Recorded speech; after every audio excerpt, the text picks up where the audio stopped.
Sometimes I wonder if any of the little things I do each day make any difference at all. Everything in my life seems huge and important and overwhelming.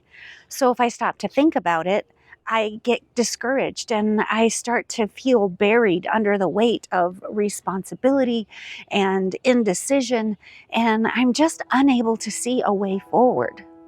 If I focus on how much there is to do, I start to get overwhelmed and I just retreat into a book or a video game or bury myself on the couch watching some other creator's videos. So, this week, I decided to make myself a way out. I chose 5 easy things to declutter that I could do quickly and just get them out of the way. Bit by bit, I'm cleaning up and clearing out and moving forward. I started by making a list of spots that needed to be decluttered and that I didn't think would take very long to complete. Then each day, I would look over the list and decide which ones to tackle that day, which ones made me feel inspired and encouraged and ready to take on the world. Of course, I had way more than 5 spots on my list, but I wanted to start with an achievable goal, and 5 seemed like a perfect number. I started with the drawer by the basement fridge. Oh boy. All right, 7 minutes on the timer. Let's get this done. I set my timer for 7 minutes and got to work. I didn't think I could get it done in 5 minutes, and I was right. For years, this drawer has been the catch-all spot in the basement. Everything from plastic silverware from DoorDash deliveries to random little things swept off the counter and into the drawer.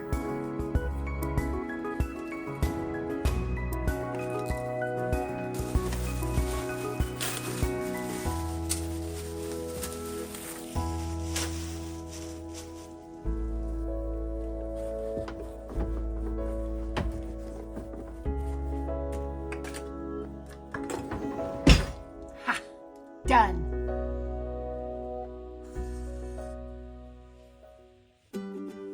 Anyone who knows me at all well knows that I hate to cook.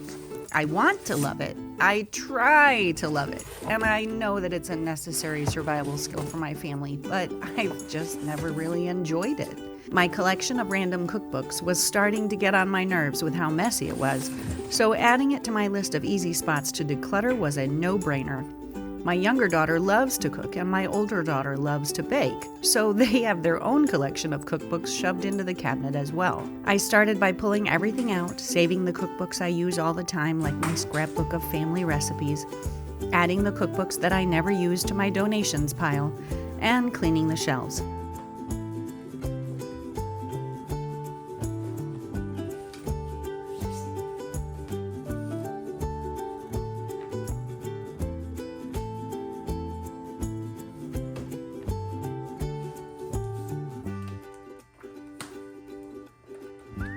I had to go through the pile of recipe cards saved from the period of time where we ordered meal kits from HelloFresh. The recipes were delicious, and we had great plans for making them again someday. But there they sat, just taking up space. I did save some of the Italian and Mexican recipes, since those are foods that we all love. Then I returned a much smaller collection of cookbooks to the cupboard.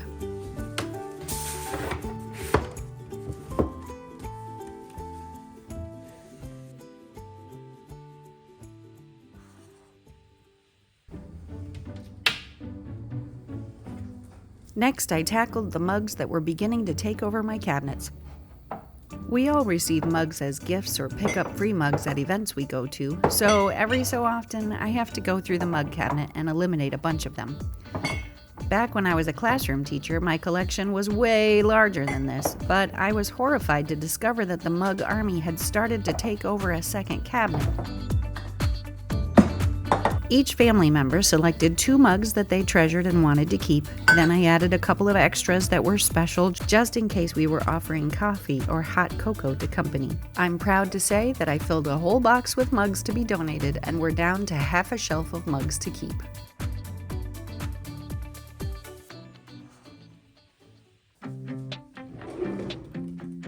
How bad is your junk drawer? Mine was actually better than I expected, but I still emptied everything out, cleaned the drawer, and then started the process of going through all of the little things that had accumulated.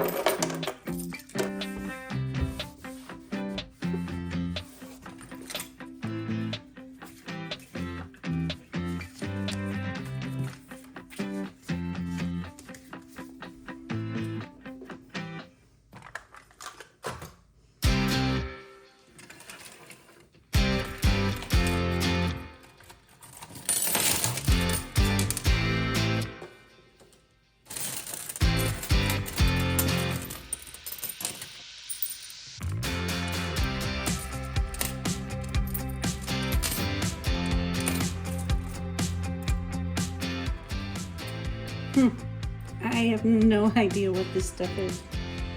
I bet my husband does, though. Maybe I'll give this a quick clean.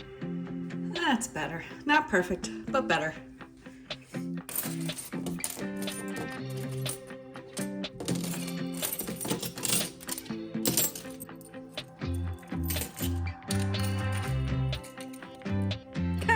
Look at that. We actually have some that are labeled. That's a novel concept.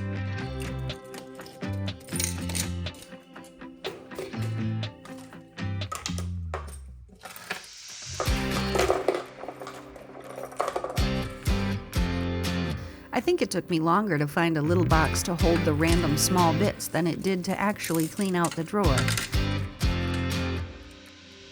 What is that? I still have no idea what all of those keys go to, but at least now we can find them whenever we need to.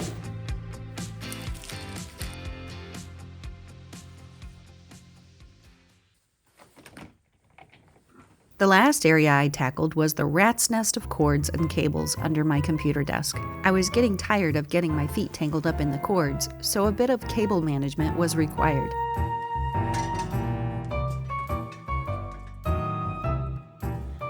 There's so many cables, I have no idea which goes to what and how to do this. Pretty sure this is going to take me longer than 7 minutes, but I'm going to give it a try.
I used everything from rubber bands to binder clips to some old Velcro I had laying around. This was definitely not a 5-minute job, but now that it's done, my workspace is much more pleasant. Much better.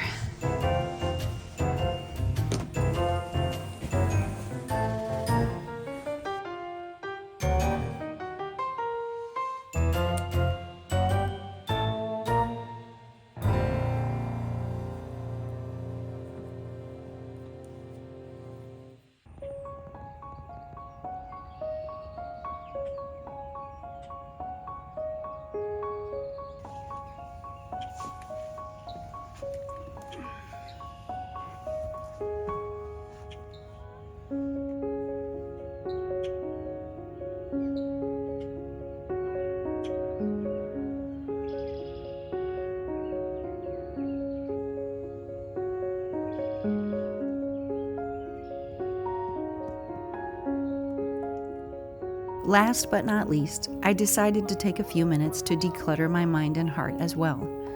Part of the reason that I can end up overwhelmed and feeling like none of the small things I do on a daily basis really make a difference is because I don't take the time to just breathe and think and put things into perspective.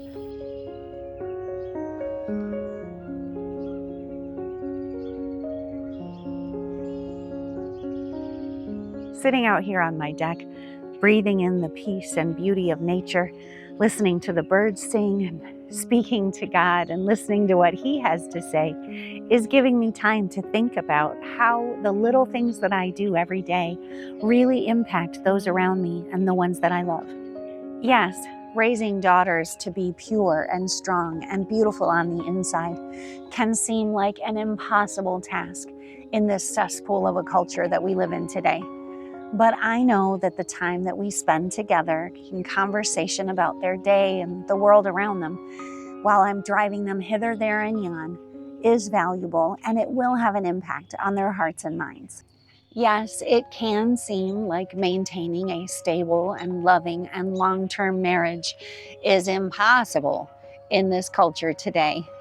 But I know that the quality time we spend together sharing the things we enjoy and arguing over the small things, like vegetable gardens, are the things that will bring us closer and build a wall of protection around our marriage. Yes, keeping a house. You're so loud, guys. Oh my goodness. Yes, keeping a house clean and clutter-free in this culture of accumulation and convenience and busyness can seem overwhelming. And the mountain of unnecessary clutter can take on the proportions of Mount Everest. But I know that if I just tackle it with one small job at a time, eventually I'll make my way to the top. Bit by bit, I'm creating order out of the chaos, and I'm eliminating all of the unnecessary clutter that adds to my stress and dissatisfaction. I'm inviting you to take the bit by bit challenge. Make your own list of easy places to declutter. Pick 5, and then choose which one you're going to start first, and let me know in the comments which one you choose. I hope you found today's video encouraging, and if you did, please bop the like button to let YouTube know to share this video with others. I'm really looking forward to reading your comments and seeing where you're going to start the bit by bit challenge. I'll see you next time. Sometimes I wonder if any of the little things that I do every day make any difference at all. It's just so overwhelming. If I stop to think, I get buried under the weight of... If I focus on how much there is to do, I just bury myself in a book, or what do? I get overwhelmed. Okay. Sitting out here on my deck, breathing in the peace and beauty of nature, listening for, oh gosh, they're so beautiful. Okay, stop getting distracted.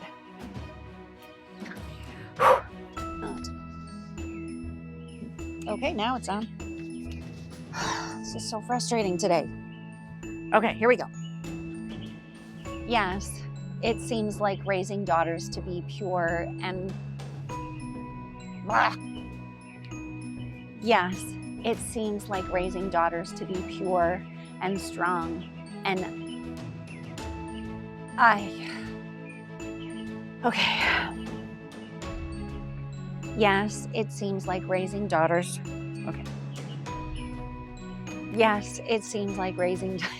Yes, it seems like this line is impossible. I'm inviting you to take the bit by bit challenge.